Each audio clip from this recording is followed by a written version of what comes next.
Hey, welcome to Hear Us Out. I'm Paul. And I'm Patrick. How's it going, Patrick?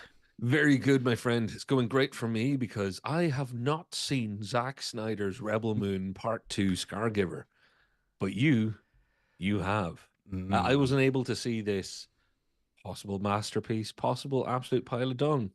Um, I've heard it's a pile of dung. And Paul, I'm pretty sure you're going to tell us what weight and smell said dung is. Um, but it's a real shame for me because I'm gonna go ahead and say it. I used to like Zack Snyder. Yeah, no, that's That's a problem. I liked Zack Snyder for a long time, but I saw Rebel Moon Part One and I found it to be one of the biggest wastes of my time that had ever happened. And the Scargiver subtitle for this one can only refer to the scars that it must leave people who've wasted even more time watching this one. yeah, pretty much. So, to tell you what we're talking about, we're going to be talking about Rebel Moon. We're going to be talking about Zack Snyder. We're going to be talking about budgets and how they can kind of change your creativeness or creativeness. And we definitely think it happened for this film and for the first one as well. So that's what we're going to jump into. But yeah, you're right. The Rebel Moon Part Two, the Scargiver. We didn't get a good start in I think Child of Fire, which is the Oh part yeah, one, yeah, um, very close to Child on Fire, which would make way more sense for this pile yeah. of anyway. Dumpster on fire is what it should Yeah, have been called. Because Scargiver, I'm assuming, Paul, this movie will leave you scarred, but not in a physical sense, more in an emotional. I wish I hadn't sat through that sense.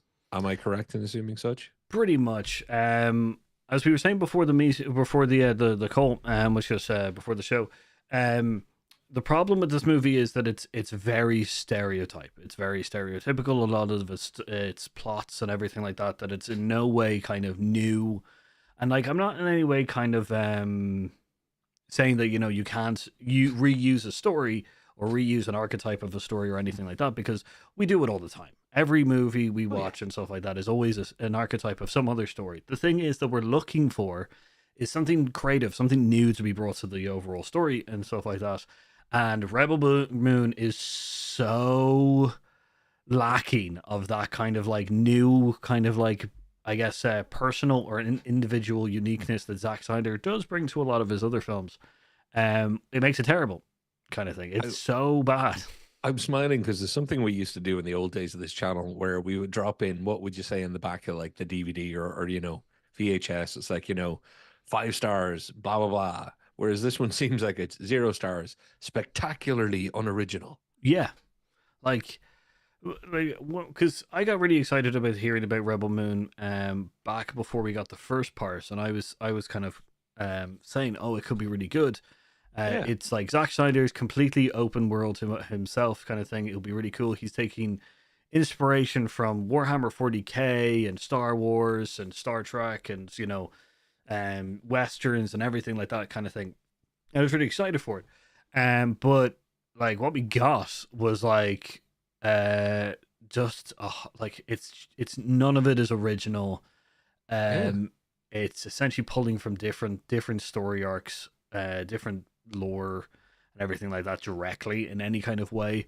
Uh We like were supposed to get Zack Snyder's, like you say, we are supposed to get his Star Wars, and you explained the 40K, the Warhammer stuff to me, and I was like, yeah, I'm down. It could be good.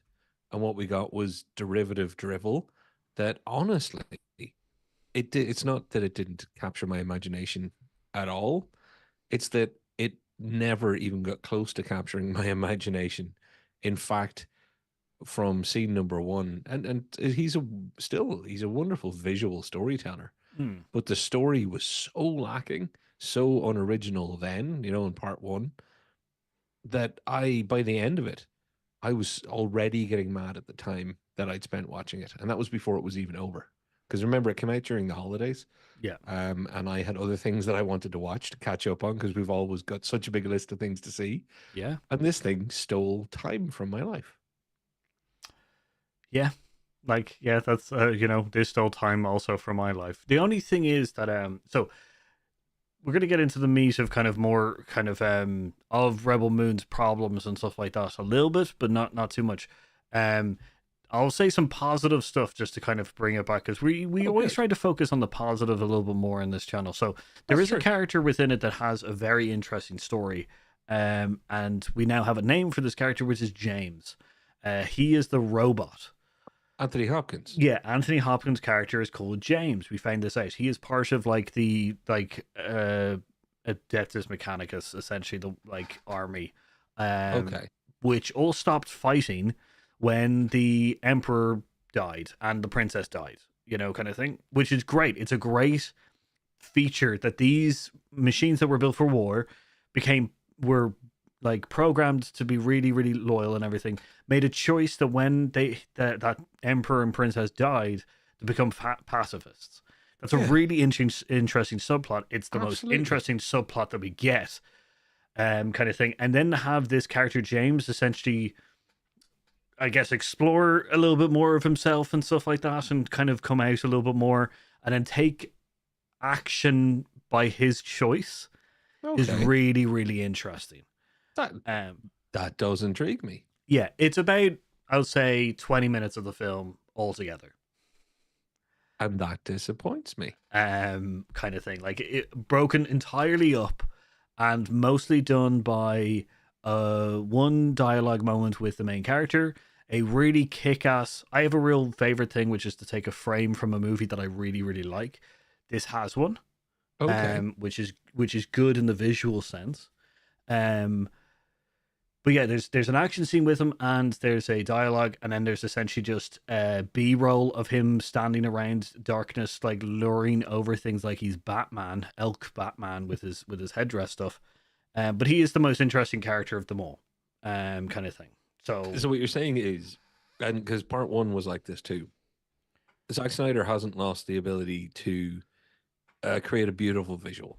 no, And I remember this, I remember the brief appearance in the first movie that this character, James, you say it's is yeah, the name. he's now been named James. So to add insult to injury, a character that they could have spent more time on in the first part one to then have more payoff in part two was also missed. Yeah, like I would say we could have gotten a little bit more of them. Yeah, like it's just he's the one of the only characters that actually you're interested in the whole thing. Other than that, like, and because I don't want to go too much into it. The other positive, I don't want to go too much into the plot. That's not true. The other positive thing is that after this two movies, it has made me interested in where they're going with the third one. Okay. Simply because, and the film is these two movies are essentially a remake of Magnificent Seven. Okay. Well, when we talked about I don't know if we talked about it on air, but after part one annoyed me so much about 5 months ago, uh, the comment was made. It's Magnificent Seven. It's going around gathering the posse. Yeah, So, okay, is part two completion of the Magnificent Seven story? yeah, So that part three, the interesting thing is, well, now that you've done your Magnificent Seven, is it Magnificent Seven rides again, or one of the other? There was more than one of the like yeah, Magnificent Sevens. I recently saw a box set. And I was almost going to pick it up in a vintage store. Um, so it's what are they going to do next? yeah. That's the most interesting so far. They've spent 166 million on making me interested in the third film rather than in any way liking the first two. It's just like, oh, your story is the Magnificent Seven in space. That's cool, I guess, but you haven't brought anything new to this, and I Yeah, guess I'm interested in where you're going from now. That's my only like. Oh, it's that is quite the tricky gamble to pay on how many people you can get to watch two subpar movies that could set you up with intrigue for, well, you've just fairly badly remade The Magnificent Seven in space. So I wonder what you're going to do with the third. There's a curiosity watch in it for that third one for sure. But as marketing goes, it's not one I would have I would have tried to sell. no, that's just poor planning. Like, It okay, really is. let's go through some more kind of, I guess, positives Yeah. kind of things, just a little bit more. The acting's really good. Like, the acting's really good for this kind of movie, kind of thing. Okay. Like, it's not Shakespeare and stuff like that. There are wooden people. Um, Ed Skirren, who plays Admiral Noble, returns, um, which I liked his character from the first one. I didn't want him to actually perish because the problem is that he's too good of a character to have this stupid kind of like, oh, he's dead now, he's not, kind of thing. It's just like, He what? was Commander Space Nazi for anybody who doesn't really Yeah, remember. Yeah. yeah. He's also Francis in the first Deadpool movie, which is Yeah. great. But yeah, he's which goes yeah, he's essentially in this one he's still good, but he walks around like he knows he has plot armor for the first two thirds of the movie, Right. which is really bad. Like, he walks into the middle of a battle he's like we're all larping and he's some rich kid who thinks he's gonna win, Right. kind of thing, and which is Okay. really like it doesn't play well with the character overly, and And it undermines the integrity of any story you're telling too, yeah, massively. essentially you have essentially what is a Terminator essentially walking around the place for the first three quarters of the Right. film. So like, it's just annoying because he there's never a case in which he seems like he's on the back foot, even though it's just like it definitely seems like he should be on the back foot at certain points, Right. kind of thing, which is just annoying. It's not fair to the character. That's the point more, that he shouldn't be walking around like he knows he has plot armor. There's also Sophie Batella. She's still really good as Cora, the main character. Anthony Hopkins, obviously, as James, is really cool, really good. Which goes, I'm just going to Charlotte Maggie, who is Sam. She's essentially one of the freedom fighters. Right. Remember now, yeah. Yeah, her and Torek, who's like the guy who flies in the Griffin in the first one. Okay, yeah. Yeah. They've got a real kind of good camaraderie in the film, kind of thing. And I'm kind of clutching at straws from now. The townfolk is like, you definitely get a sweetheart moment and stuff like that with the townfolk. Jimon Hansu Jimon as Honsu. See, when you say good acting, I thought you were just gonna go to Jimon Honsu and be like, yeah, he can, because my memory of the performances in the first movie, okay, uh Skirin playing kind of Commander Space Nazi, as I'm calling him, I think he did all right with what he was given. But even Sophia Boutella, I don't know. she's very wooden in a lot of the Hmm. points, but like the thing is that it comes out a little bit more in this one. It's Like, appropriate for the character. yeah, as in opening up a little bit more to Okay. characters, especially with her love interest, Michael Hishman, who plays Gunner. So there's like, it's the problem is with this is that there's like, we hate missed potential in this show. Yes, we've talked about that many times. There's nothing worse than squandering a good chance. Yeah, and there is 20% of a good movie in here. Like, Oh that's God. that's the thing. Like, there's 80% of just stereotypical kind of crap, which like, it's definitely understand that like, they couldn't, Admiral Noble would have been a really good bad guy for this one if they invented some lieutenant kind of thing, that was to be killed in the first one. Yeah. You know? Like, he would have been really kind of like, we have to get through the lieutenant first, and then we get to play with the big boss kind of character. And then it would make sense why he's walking around the place. We've already seen him beaten once, which makes Yeah. it impossible for us to care about the fact that it's just like, he's going to be beaten again.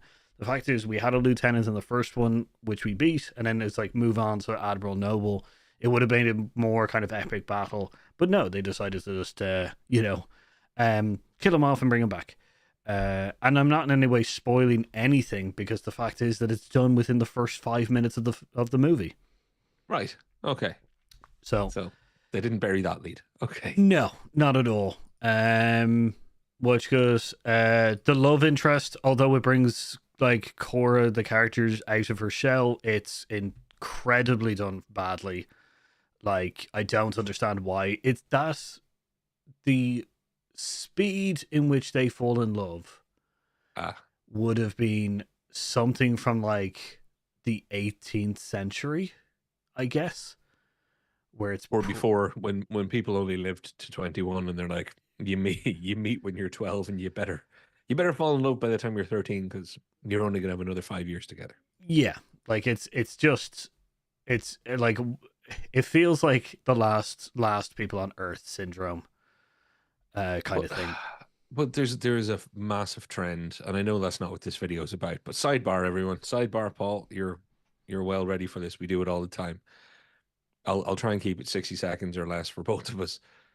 It's happening all the time that they've gone back to the idea of whether even when male lead or female lead, whatever it is, if it's not necessary, they will still find a way to go, okay, well, there's going to be a romantic relationship somewhere here. In fact, movies that don't do it, you often hear the complaint going, oh, well, I really thought the two of them were going to end up, fancying each other at the very least, or that they were going to get together. And it kind of annoys some people that it doesn't happen. So I think when people are writing movies now, they will be like, okay, we have everything here but romance. And I think we all know that romance can take so many different forms that it's kind of fucking lazy. If you don't need to have the love interest angle, you can introduce romance by lost love, by love for a purpose, or love for a belief, or love for a planet, or love for a companion, a pet, a friend, whatever the hell it might be. But it's usually lazy writing where it's like, so hot guy and hot girl, they're probably going to fancy each other, are they? Oh, they do. Oh, and they're together really quickly after two scenes of, somebody helped somebody up after a fight. They looked in each other's eyes, and you're like, oh, signal number one to audience, there might be a thing here. High pressure situation in Act Two. Oh my gosh, they kissed. There you go. I'm Like so sick of it. I might sound jaded, but I'm fucking done with that. Completely done with it. like that's the yeah that's it's just And does it it's go just down as I've just described? Is it one of those that it's so yeah flimsy? it does feel like and that's the problem because it should have worked because it was done over two films. Yeah. Like it had enough time to marinate a little bit more and stuff like that. But it really didn't. Um, so it's just that's just the problem with the film is just that like it seems like it takes shortcuts. I see that Lisa has also said that Seven or Magnificent Seven is also like a Yeah. remake of Seven Samurai. Yeah, we know. The fact is also you've got Seven Samurai, you've got Magnificent Seven from the 1960s, you've got Magnificent Seven from like the 2010s. You've also got a few, like there's another one where it follows three of the characters that survived the town in from the 1960s one as well. So like, but the thing is, Seven Samurai was a good film because it was like the original. Magnificent Seven did an archetype story in the Western, brought a lot to us and stuff like that. Magnificent Seven from the 2010s, like brought a lot more charm and a lot more other things. It just expanded on what we already got. They This tried to do the modern remake thing. Yeah.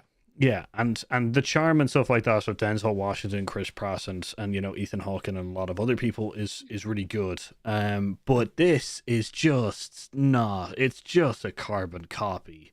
It's reheated microwave TV dinner food of a movie kind of thing. It's just like you know exactly what you get. You could like I went. This is very much like Magnificent Seven. I bet you we're gonna get like an entire montage of them being trained. Lo and behold, 20 minutes later, I got a montage of them being trained and digging trenches and, planting bombs and stuff like that. I could do like a side by side of that scene, and it would be ridiculous. Are Like you trying there's to even tell me does a child run up and say the banditos are coming? no, they don't. They all kind of like think. But I just remembered. Oh my god! I just remembered this. It's really bad, really, really bad. Watch because there is Lee. I'm gonna get his name wrong. Lee Bong Yun. He plays Billy Rocks in the Magnificent Seven from which was 2016. He has a Okay. moment where he like cuts open like a dummy, or like a Okay. mannequin thing that they're all targeting. Literally has that scene in it with Nemesis. There you go. Like So stealing scenes, it's a stealing actual shots and scenes. it's a shot for shot 2-part story of Magnificent Seven. It's so ridiculous. And then on top of that, you've got Zack Snyder's slow motion like tracking shot, which we've gotten in 300, we've gotten in Watchmen, we've got it in Sucker Punch, we've got it in Batman versus Superman, we got it so many times. And look, directors' trademark moves are fine, but you can't do them over and over again in the same movie. So again, I'm only referring back to part one. It's like there was a slow mo button that he kept accidentally leaning on. Yeah. Is does that trend continue? Yeah, it does. Yeah, there's a slow motion thing. It's worse than Peter Jackson's slow motion kind of like thing for this. Um, Jesus. it's just real bad. Well, if you're gonna redo the Magnificent Seven, at least take my favorite scene. Get your Charles Bronson there. When children are coming to him saying, "You're brave, not like my father," and he does the whole, "What? Your father's brave. They go out and they work in the fields, look after you all day." You have that. Tell me at least there was some villager child that hung out beside one of them, Oh yeah, and yeah. crikey, they Nemesis. really Yeah, did, didn't Nemesis they? got one. Ah, for Like God's sakes. then on top of that, so like we have a lot of tracking shots. We have a really good moment with Nemesis like fighting, which is ruined by the slow motion. Completely ruins the flow and pace of the entire scene and stuff like that. Um, there's also a moment within the film where they start telling you their backstories, which for one character, this was all right. The rest of them, it was just like, okay, this is a bit much kind of thing. For every single one of them. Um, the two, Torek and Titus, General Titus and Torek, those two characters didn't need to tell us their backstories. It would have been more show, not tell. Yeah, Kind of thing would have been really kind of and it's showing us cutscenes while you narrate over it is not showing. that's another Um, type of exposition. yeah. That's all that is. So Titus is a famous general. His story is should be really well known by now, kind of thing. It doesn't make sense that it's just like I will tell you why I went to the gladiator ring and started drinking a lot. Um, Tarek's story would have been way more interesting to reveal in the third movie and not have it revealed in this. It has something to do with royalty. Nemesis' character is the only character that definitely makes sense why they would talk about this. Like Sam's character is really sorry, that's wrong. I think it's Sam. No, maybe it's not. The freedom fighter and which with Nemesis stories make sense to tell them. They're not long. They're not very indicative to their personality, kind of thing. It's more of a kind of like for the rebel fighter. It's very much like, oh, she's a rebel because rebels saved her, from the Okay, Imperium. there you go. Nemesis character is a little bit more kind of like dark, a little bit more backgroundy kind of thing, and it's good to instill that more into the character as she becomes more friendly with the village child, kind of thing. Which makes so like it's good to do. Titus shouldn't need it. It should be famous, kind of thing. He's a famous general. It shouldn't have been told.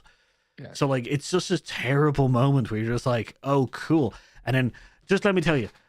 15 minutes before they all do that, they all sit around the table and they tell the stories. You also get more of Cora's backstory in the same way. Yeah, but can I stop you there? They all sit around a table Yeah. and tell their backstories. Yeah. Yeah. General Titus Oh, was just like, before we fight, we need to know the truth of each other. And it's just oh, like, what the furry frog of friggindom. There's there's show and don't tell, show don't tell. But then there's also never just have characters go, I'm about to tell you my backstory, and we're going to do it in a format where we all do it consecutively. I'm so glad I haven't seen this movie. I know you're trying to give positive spins, and you've obviously dug enough of it that you're going to even give it a small chance for a third movie out of if curiosity. if it makes it that far, yeah. Well, yeah, I'm assuming not with the general consensus. But good God, like for me, that's unforgivable. That's a no way. Not with when how many people get to tell their story in one movie?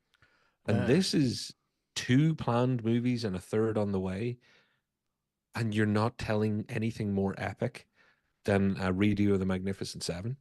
yeah, Don't get me wrong, Magnificent Seven, genuinely one of my favorite films of all time. Seven Samurai, brilliant movie. Absolutely Kurosawa's great works, all of his great works. It's one of them. But and they've influenced so many other movies. By the way, someone in our comments there, Lisa, not 100% sure I agree with the Galaxy Quest. I think there may be influence, but I wouldn't call it a version of Magnificent Seven in space. Whole different thing for me. Um, but what the hell? If you're going to be as lazy as that with all the time that you're giving yourself, all of the time you're giving yourself in multiple movies, that you're going to do, hey, let's do a little rundown of backstories, gather around the fire, kids. That's just not respecting your viewers, dude. yep. That's shit. As it says, so 5 characters in total give exposition of their background. The thing is that with Korra, we already got a exposition of her background as well. So like it's kind of just like we're now doubling up. So 5 characters, probably within 40 minutes, give us essentially all their backgrounds and stuff like that. My thing is that I think with Galaxy Quest, is to go through it a little bit before we head for a break. Galaxy Quest definitely has Magnificent Seven archetypes within it. Group of people defending people who can't defend themselves, very archetypal stuff like that. But I would say that it is further Kevin Bacon degrees away from Magnificent Seven than this and a couple of other things. The intrinsic to the whole Magnificent Seven idea, if you're going to be, Magnificent Seven in space or at sea or whatever, Yeah, there has to be an element of getting the posse together. That's a key element to it, where people are being selected and they're not already linked by something. And that's my thing with Galaxy Quest.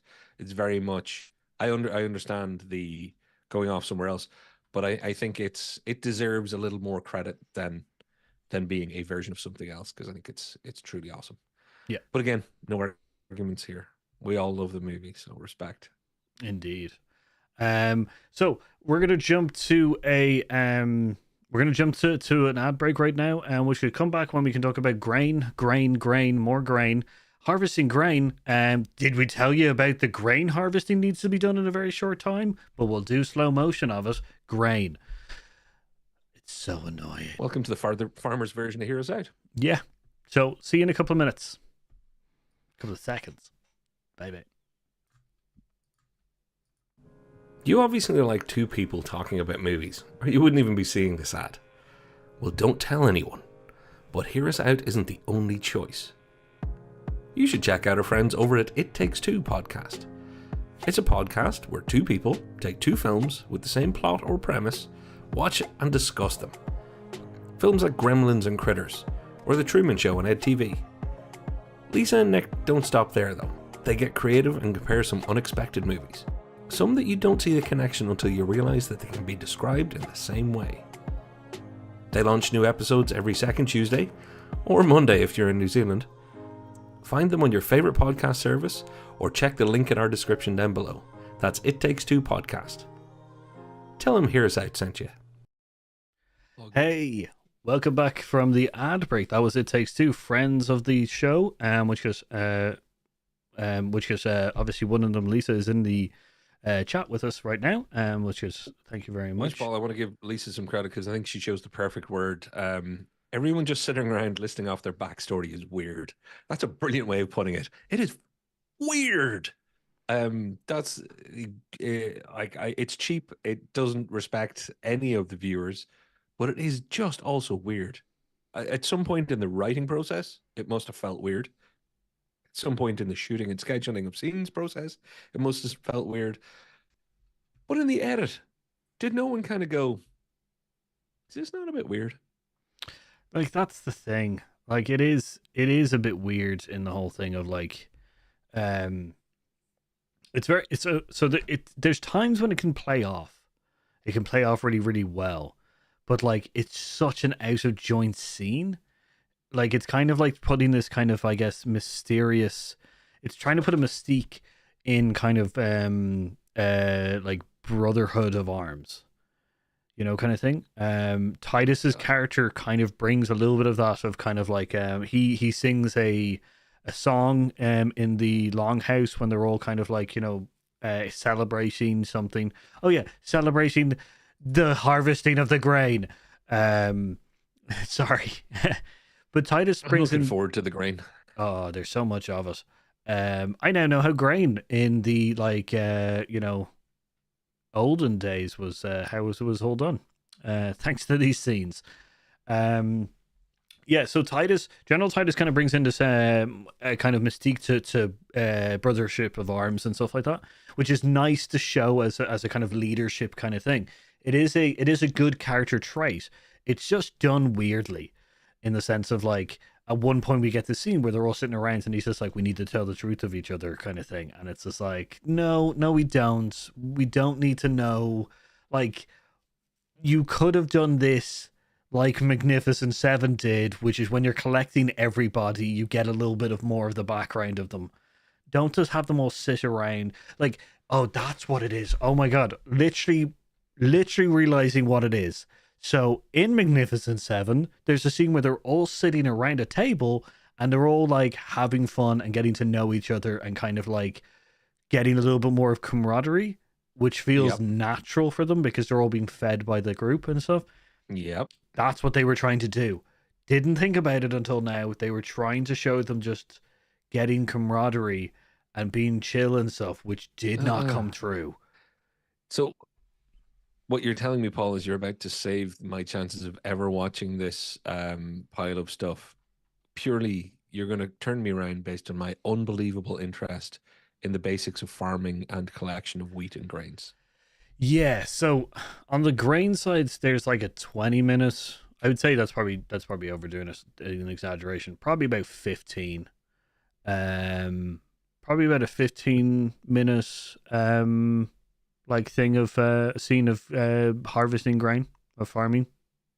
Well, is it one slow motion shot for 15 minutes of somebody scything the grain really slowly? No, there is that scene, but it's broken up. It's kind of showing what each sider's doing.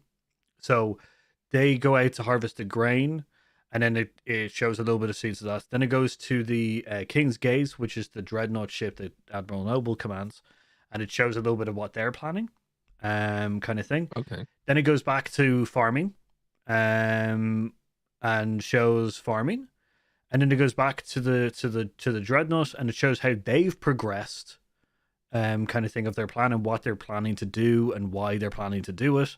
Then it goes back to the farming bit, kind of thing. And then it eventually goes to a shot of the dreadnought like slowly looming around a planet to get to the moon. And then it goes back to them celebrating about the fact that they farmed, which is a really sweet moment if it wasn't for the fact that I just watched probably 15 minutes of people farming. If I want to watch people farm, I'll watch Clarkson's Farm. Right. Yeah. I understand the plot device that was, survival out here is all, and to the town or the village that you're first introduced at the start of part one, the harvest is a big deal, and food is part of sustenance and life across the universe, blah blah blah blah blah. But you're not going to be able to hang a whole movie or series of movies off it. Yeah, you can repeatedly reference its importance, but having a miniature advertisement for grain harvesting on the Outer Rim in slow motion in the middle of your movie, when you've already had such black marks against you as people literally saying, and now I'll tell you my story. What the hell? So no to this movie. Can I just say that? No. I would never usually say it without watching something, but no, I don't want to watch it now. I just don't want to watch it. Morbid curiosity will get you. That's the thing. Morbid curiosity will get you, and you'll eventually watch it. It won't be today, it won't be tomorrow, but someday you'll watch this movie out of morbid curiosity. Do you know what? If the third part comes out and everybody says it's absolutely fantastic, then I'll watch the second part. I would still advise you not to. That's the Yeah, weirdest. I'm really trying to be nice. There's a lot of okay moments in this kind of thing. As I said, there is positives there, which is annoying. But I still probably wouldn't recommend like no, that's not true. I'd recommend you watch so it just so that you could essentially agree with me. are we at a point now though where we can talk about the elephant in the room, and that being Mr. Snyder himself? Is Yeah, there anything like else you want to cover about Rebel Moon itself before because I've got some issues with him that I need to get off my chest. like my only point is that I've only realized that the entire two movies are based on the fact that this like futuristic dreadnought army needs to get bread, and it's just like, why didn't you bring enough in your big, huge, powerful ship? You know, um, which is my only. I've realized also that's a very thin thread of kind of threatening a farm. Anyway, yeah, Zack Snyder. Yeah, Yeah, Zack Snyder, two movies so far in this series yeah, to, from what you've said, yeah, do a remedial version of telling, uh, the basics of other people's great stories. And that's a theme with him now. That's a theme that he takes credit for doing things over long periods of time. The Snyder cut of the Justice League was incredibly long. It was much, much better than the theatrical cut. I agree. But I think you pointed it out when we did our video that given enough time, of course you can, the more time you have to tell your story, the better you can make your story if you use that time well. It is a bit of a cheat. So he's already talking about a director's cut for this stuff yeah. as well, and that was before it even came out. It was like, oh, I'm going to release this stuff that Netflix will let me release, and then we've scheduled an 18s version or an R-rated Yeah, version or or whatever. rated. I'm done with that attitude. I'm completely done with that attitude of there's another cut of this that you'll really want to see. Uh, if I don't want to see the first one at all, what the hell's he planning on doing that's going to make me want to see some re-edit of it? Yeah, like that's the thing. The thing is that like if you can't get it right the first time, then why are you trying again? Like Mhm. my problem is that it's now becoming a thing so much with Zack Snyder that I just think that he's like filming his movie with the idea of a director's cut in the back of his head. So and That's no bueno. that's really bad. And like we've already talked about, we really want to talk about the budgeting kind of thing is kind of like limit your creativity and stuff like that. Justice League, the Snyder cut, like, and the film altogether was 314 million Yeah. altogether. He got 70 million to do his Snyder cut. So he was also the director who started the Justice League as well. So just for everybody, he had Justice League. It was Zack Snyder, then obviously, which is some tragedy Joss struck in his Whedon. family, Josh Whedon, then the Snyder cut. So between all of that, it was 314 million to do Justice League, and which gave us the Justice League, and then the Justice League's the Snyder cut. And the But thing like is, 70 million to do the reshoot. 70 yeah, million is the budget of a decent sized movie. yep. Magnificent Seven was 90 million. The whole the New one, 2000s remake. Yeah. 2016 remake. Yep. But yeah, so like the whole director's cut problem is the fact is that it's like he's saying that Netflix wanted to have him as a 2 hour kind of movie because they have a rule about like a certain kind of length of movie and stuff that it like is theirs, kind Yeah. of thing, which makes sense. But like, then you shouldn't be thinking about a director's cut. You should be trying to No. get all your shots done. Like you're already given a 2 part. You're already given the length of the Justice League Snyder cut already within your two movies. Part one and Yep. part two is literally the Snyder cut split in two. Yep. So like you have 4 enough time hours. to tell your story. Well, Paul, there's a few comments here. Well, grain stuff now. I'm on board. Um, Army of the Dead was bad and also way too long. Thanks, Brian, because I agree that Army of the Dead wasn't good enough. I did think it was a bit long at the time, but maybe there's a Netflix excuse for that. I can't remember its runtime, but there probably isn't really an excuse. I'm sure he even went over what was needed. Scorsese, everybody's just starting to think I can make, if it's going on streaming, I can make it as long as I want. I've never had a problem with long movies. No. A movie should be as long as it needs to be. That's it. If it's good enough to be 8 hours long, it can be 8 hours long. Tell your story in whatever the time needed is. But how many times have we said that people are doing just, they're padding, they're filling, they're stretching, they're indulging more often than not, and they're not serving their own stories. And if you don't do everything in service of the storytelling, then you're going to end up making a subpar product. And Brian also says, does he need two goes at a movie? Well, yeah, if Getting to if that. you're making something and having a director's cut already in your mind, yeah, you need two goes to get it right. That's one way of putting it.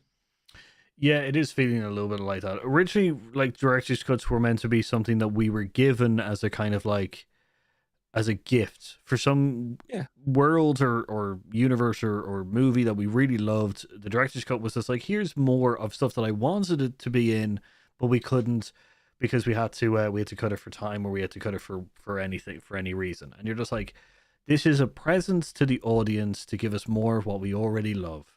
You know, Yeah. it's not making up an excuse for something that was terrible to like make the audience love you again. I will say that for Army of the Dead, I will defend one thing about it. It gave us Army of Thieves, the movie about the Cracker guy. I really enjoyed Yeah. that film. I know you Yeah. didn't, but But I do like that guy very much. yeah. So I'm kind of with you. But like we're big advocates of Watchmen. We love Watchmen. Huge. Watchmen's really good. Like I enjoyed Sucker Punch. You're a bigger fan of Sucker Punch. Like Yeah, he doesn't even like Sucker Punch anymore. So I like his movie more than he does. but Um, like 300 was the thing that gave him his name. Which was then the DC kind of run was just awful. well, I'm not. You're a better man at defending Man of Steel than I am. I think that was the first sign for me of, oh, is money not a good thing for Zack Snyder? Yeah. Is budget his kryptonite? Yeah. Hey, see what I did there? Yeah, no, Good. I think Man of Steel started making me feel that money might be his kryptonite. Once he is given too much space and too many resources, I think like he said, slow mo is cool. When he was asked why do you use so much slow mo, he said because it's cool, or badass, or something to that effect. No, no, no, no, no, no, no, no, no, no, no, dude. The more money somebody who thinks like that gets, the less they'll get back to how they started off being a good storyteller. So I say give the guy 15 million and a copy of Godzilla Minus One and say, okay, go away for a weekend, Zach. Your next movie is going to be better, isn't it? Yeah, like the budget thing is also becoming an indicative thing of throughout Hollywood, in the sense that it's becoming these spectacle films where like they don't really care. They just want some big spectacle scene in it that probably takes up the majority of the whole budget, which is so that they can be just like, look at this really cool moment.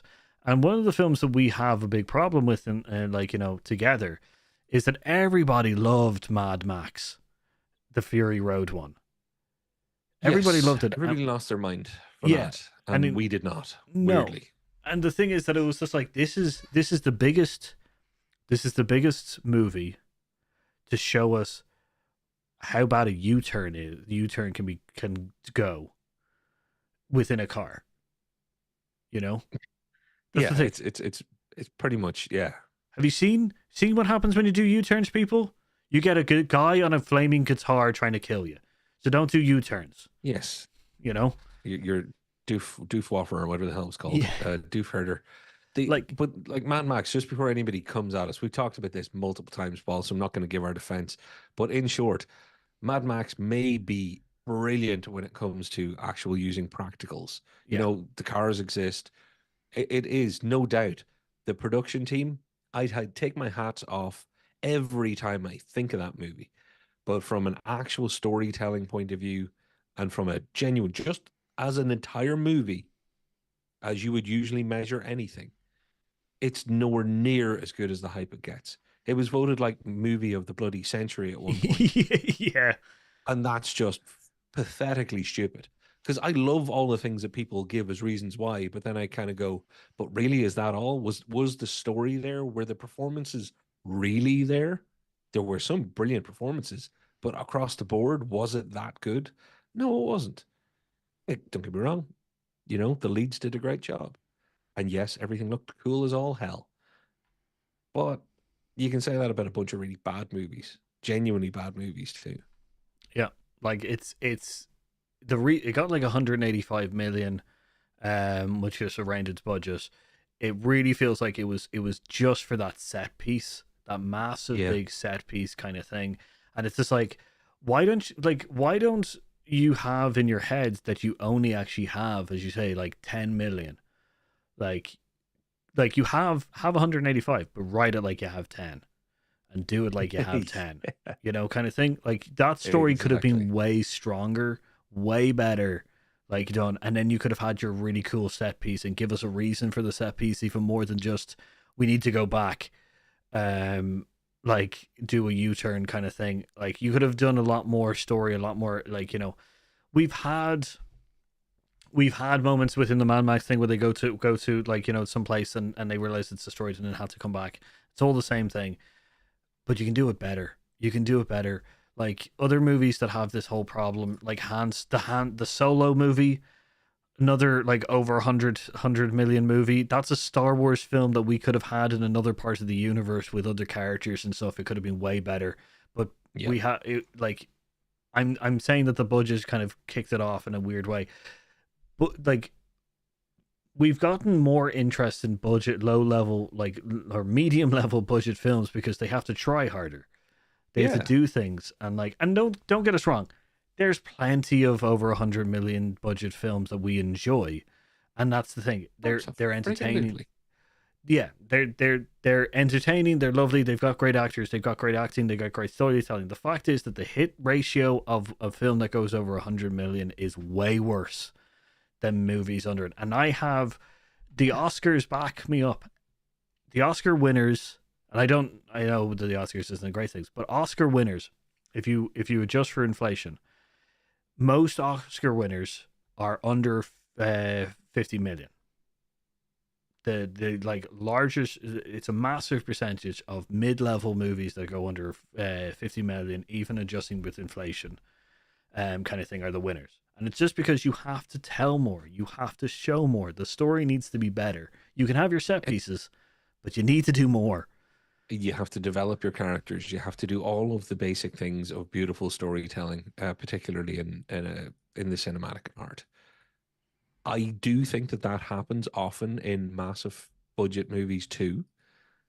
I genuinely think that a budget doesn't ruin a movie anymore, and I'm not saying that you do. I think you agree with that. Yeah.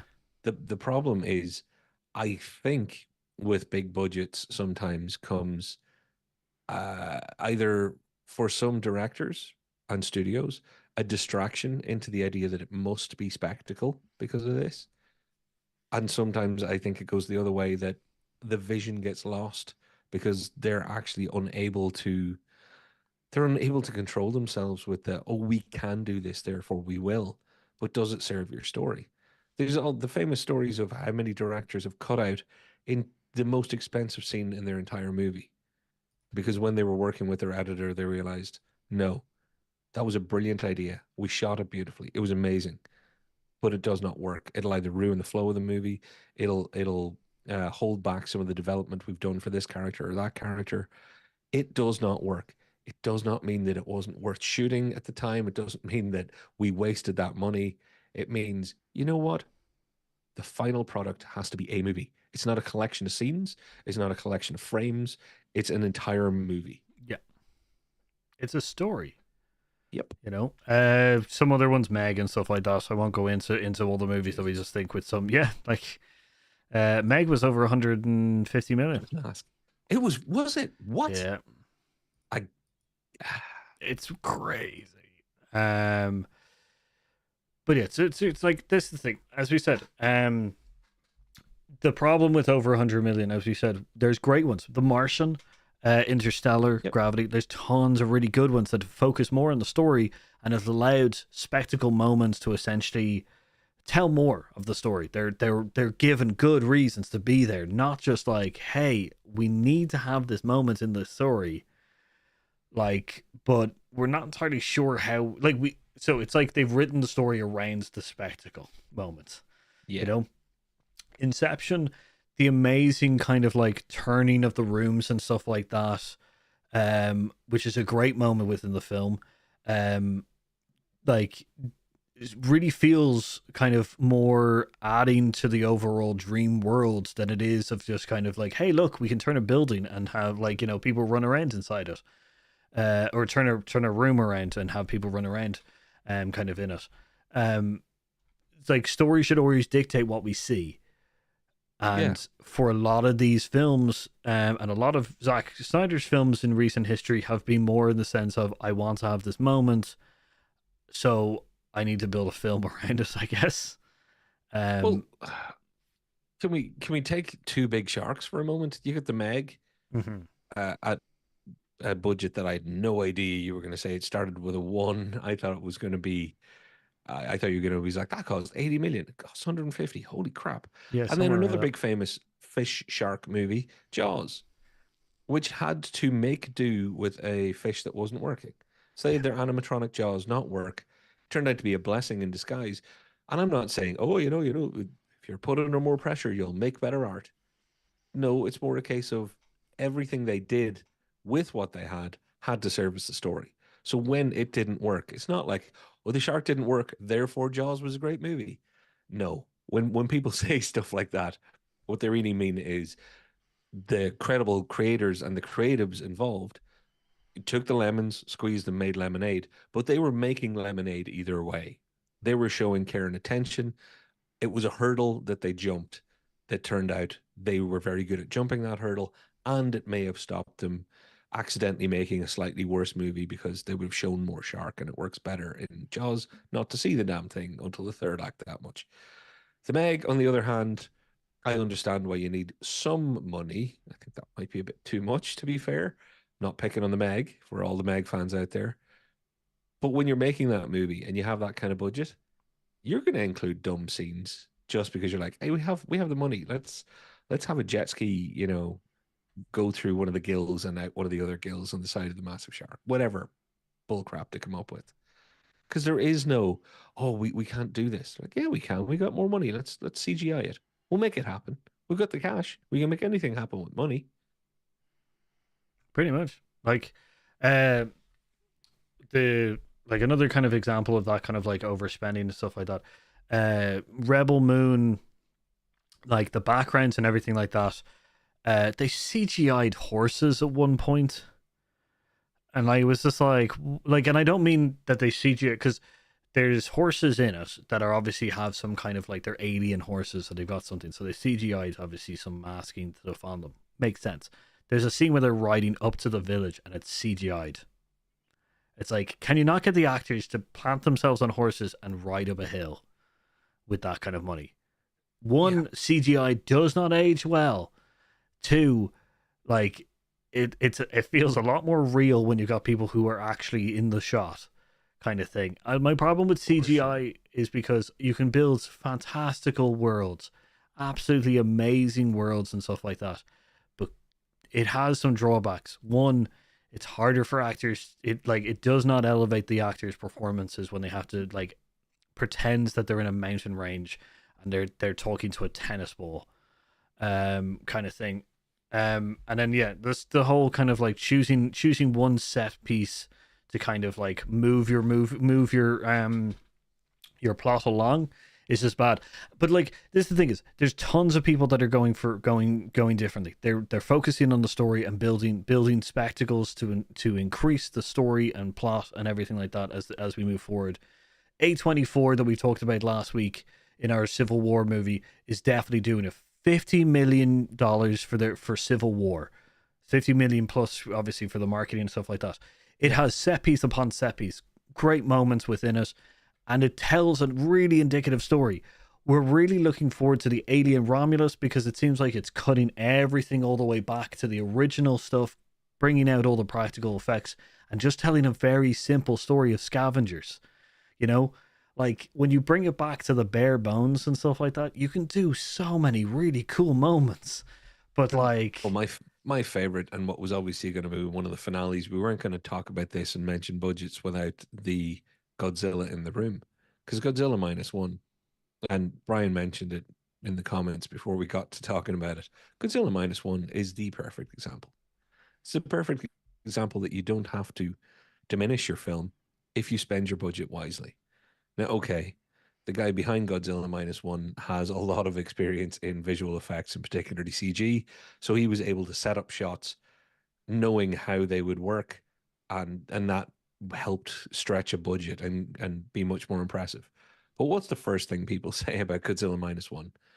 It was a brilliant movie because you were really with the characters. yeah, They don't go, Godzilla looked really cool. yeah, So even though that budget was used extremely wisely, the story led it, the plot led it, the characters and the character development, their motivation, and the titular Godzilla was part of all that.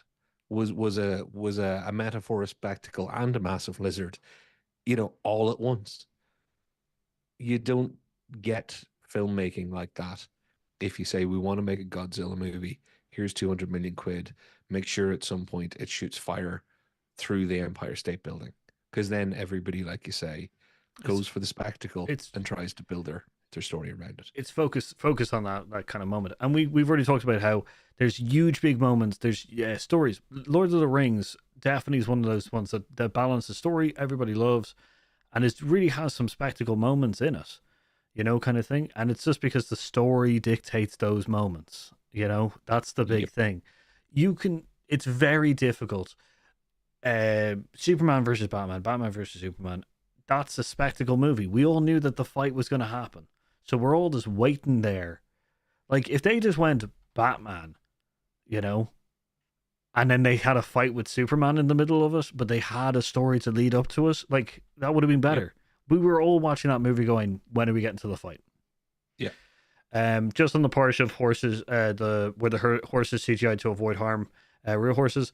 I think that it's a CGI because literally in the next scene he has real horses, like close up. It just feels, and the scene isn't in any way probably endanger the horses. They are just riding up to the village. It's mostly meant to just make this kind of pristine, kind of like, it's like riding into the Shire, or like riding into kind of a beautiful town that's untouched, or country untouched kind of thing moment. But like, it was really jarring seeing CGI horse ass, and I was just like, what the hell? Why is that CGI? And then having the next scene where it's just like, but they didn't CGI this part. I think we just got our YouTube short. CGI horse ass. Yeah. Yeah, so we're seeing this a lot, and we're seeing that A24 and a lot of other films are kind of fighting, or a lot of other studios are fighting this kind of like quality over spectacle, I guess would be the best way to kind of describe it. I believe that Cord Jefferson, which is American fiction filmmaker, he said that we should definitely invest like 150 200 million dollar films are as risky as the 10,000 or 10 million dollar film as well, like, but we should definitely take more risk on the 10 million film, because you'll get better results and stuff. So like, it's not in any way indicative of three. We like the spectacles as well, but they need to have story that dictates them. Like, we need a little bit more, I guess, or at least I need a little bit more. I say you're probably the same. Yeah, for sure. And also, Zack Snyder has a little bit to prove to me now. I think Ben said it further up in the comments. If Zack Snyder can make an incredible 15-minute short, I believe him when he says he needs a 3+ hour movie. I honestly, I've been a Snyder defender, and then I risked the ire of the Snyder fandom that are quite rabid, and I'm sure they're going to hate lots that have been said here and defend the hell out of all this. But he's got some proving to do to me, because I don't think the guy lacks talent. I think he has an abundance of it, and I think he's had an abundance of everything else too, and I think that's been detrimental. I would love to see Zack Snyder spend the next few movies, ironically, not spend on the next 2 or 3 movies, and actually take his time working stories, getting things that he's really passionate about doing, and not sitting there knowing that he can make great spectacle. Because he's proven that he can do spectacle and story at the same time. Yeah, I think yeah, to kind of put the Snyder fans at ease, we are Snyder fans as well. We're just disappointed in the latest films, kind of thing. We know he can do better. So like that's where our more kind of like I guess our my anger anyway, because you haven't seen it. My anger about it is just that we know he can do better. And maybe just maybe just he should pull back on the budget and kind of like focus more on what like, you know, the limitations could help him in a creative way, kind of thing. But yeah, So Paul, overall, over under, what do you reckon? Is there a third film? Are you a believer that they'll actually still make it? I think that they might. Like I won't. Okay, so I won't be surprised if they don't, but I think they will. I think there's too much of. I think there's too much now, kind of garnered in this thing, that they have to. Because like the thing is, if they can make you watch 3 films, like like if they can make a third film where you have to watch the first 2, like then they've won. You know, Yeah. like they've already won because they can make their money back on that kind of thing. And it's the fact is that no matter what, if it is bad enough, people will watch it and kind of just in a morbid curiosity. It's so bad that I could definitely see myself sitting down with you and drinking and just making fun of the 2 films, kind of thing. That kind Well, of level. we'll see. But that would mean you'll have to rewatch the second one with me too. So Paul, what would you say to the viewers at home? Everybody out there that's watching this in Futureland, let us know if you've seen this. Let us know what you think about budgets and what it affects directors with. But particularly, if you have a thought on Zack Snyder, because people are fairly passionate, usually one way or the other, let us know. I'd be curious to see what the temperature of folks out there is like. Yeah, that's kind of like, how do you feel overall by the quality of the kind of films that we've been getting so far? Because 2024, I've looked at some of the release dates. We've got some really good films coming up. So yeah, let us know in the comments down below. Don't forget to like, subscribe, ring that notification bell. Don't forget that we have an Instagram as well, and we have a Hearsay, which is Twitter, where we kind of tweet out what's going on with our shows and everything, and also some interesting things that we like. So follow those things and subscribe. Otherwise, I've been Paul, And I've been Patrick. and we've been Hearsay. See you later. See you next time. Look after your farming and your CGI horses. Mm.